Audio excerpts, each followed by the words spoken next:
திருவிக சட்டமன்ற தொகுதியின் வேட்பாளர் ஐயா மு ஜெகதீஷ் சந்தர் அவர்கள் உரையாற்றுவார். அனைவருக்கும் வணக்கம். திருவிக நகர் சட்டமன்ற தொகுதியின் முதல் வேட்பாளர் அறிமுக கூட்டத்திற்கு வருகை தந்திருக்கும் அனைத்து உறவுகளுக்கும் புரட்சி வாழ்த்துக்கள். என்னுடைய கல்வி தகுதி BE ஏரோநாட்டிக்கல் சட்டம், இது என்னுடைய கல்வி தகுதி. கடந்த 10 வருஷமாக நியூ டெக்னாலஜிஸில் ஒர்க் பண்ணிகிட்டு இருக்கோம்.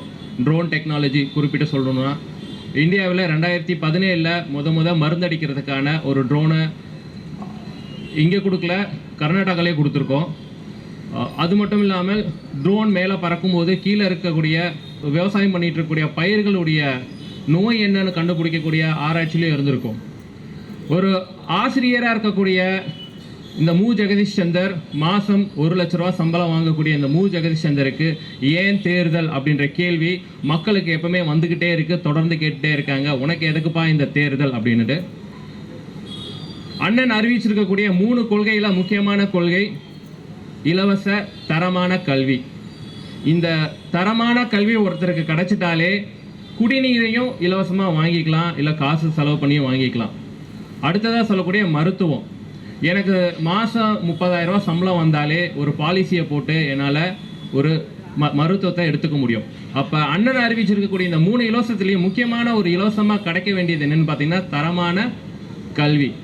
இத்தனைக்கும் நான் ஒரு கல்வி நிலையத்தில் தான் வேலை பார்த்துட்ருக்கேன். இருந்தாலும் சொல்கிறேன், அரசாங்கம் தரமான கல்வியை கொடுக்க வேண்டியது அவங்களுடைய கட்டாயம்.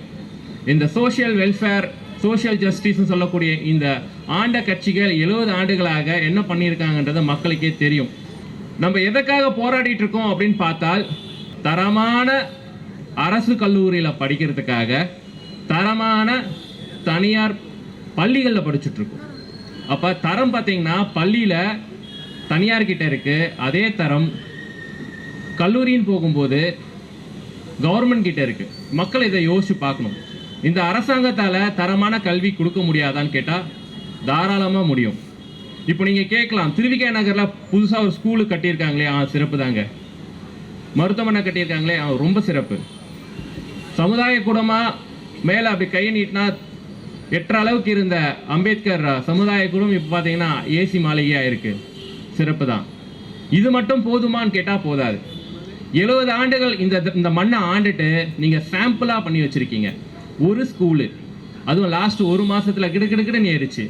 லாஸ்ட் 1 மாதத்தில் எங்கெங்கெல்லாம் பில்டிங் இந்த பச்சை கலரு மைக்கா போட்டு மூடி வச்சுருந்தாங்களோ அது எல்லாமே கவர்மெண்ட் ப்ராஜெக்ட். கிட்ட கூட போயிட முடியாது, ஏன்னா அவ்வளோ வேகமாக கட்டிகிட்டு இருந்தாங்க. அவசரமாக பண்ணிங்க, வீடியோ எடுத்து இதை போட்டு நம்மளுக்கு திரும்ப காட்டுறதுக்காக பண்ணியிருக்காங்க. மக்கள் யோசிச்சு பார்க்கணும், இந்த ஆண்ட கட்சி நல்லா மக்களுக்கு களம் பண்ணி செஞ்சுருந்தா எதுக்கு இந்த 5,000 ரூபா கொடுக்க வேண்டிய தேவையே இருந்திருக்காது. இதை மக்கள் புரிஞ்சுக்கணும்.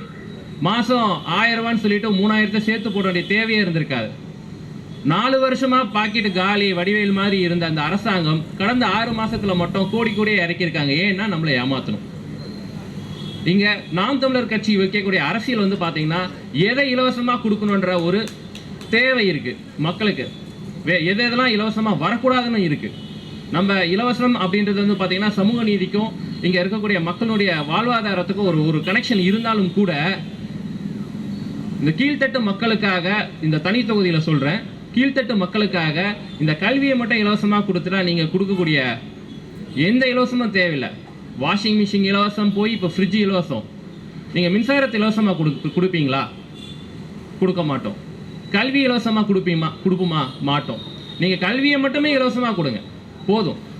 இது வரைக்கும் உலகத்தில் வளர்ந்த நாடுகள் சொல்லக்கூடிய நாடுகளில் எல்லாத்துலேயுமே கல்வி இலவசம். நீங்கள் நம்ப மாட்டீங்க, வெறும் 40,000 ரூபா கட்டுனா இன்ஜினியரிங் காலேஜ், அதுவும் உலகத்தரம் வாய்ந்த இன்ஜினியரிங் காலேஜில் நீங்கள் ஜெர்மனியில் படிச்சிடலாம், ஜப்பானில் படிச்சிடலாம், கொரியாவில் படிச்சிடலாம், அமெரிக்காவில் படிச்சிடலாம். ஆனால் இந்தியாவில் மட்டும் கிடையாது. நீங்கள் IIT போனால் கூட 6 லட்சம் வருஷத்துக்கு 12 லட்சம் கட்டணும்.